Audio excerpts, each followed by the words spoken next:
Un cas intéressant de ce qu'on appelle la contraction, que dans une langue qui se respecte, ce que j'appelle la norme linguistique fondamentale, il va y avoir une dualité. Par exemple, en français, on a le père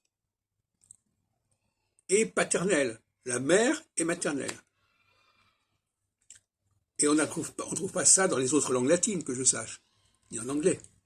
Donc, voilà un exemple. De même que, par exemple,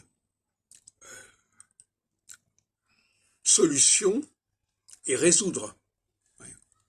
Le L d'un côté, le U de l'autre côté. Seul et solitude. Abstrait et abstraction.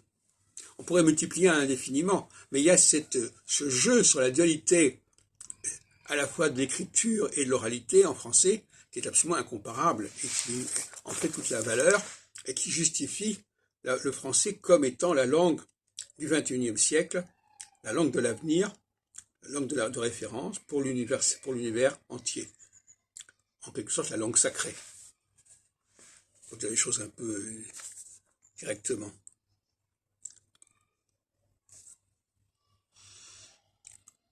Par exemple, un cas intéressant, c'est aimer et amant. Alors, ce que j'appelle la diphtongue, en fin de compte, c'est lorsqu'il y a une combinaison de deux lettres. Donc, aimer, AI, on passe à amant avec une seule lettre, A, amant. Voilà. Donc, il y a ce genre de choses aussi qu'il faut considérer. Donc, la notion de diphtongue, il faut l'élargir. Par exemple, le AU qui devient AL. Donc, il faut qu'à un moment donné, là où il y avait un couple de lettres, on passe à une lettre unique. C'est ça qui est le critère. Et inversement.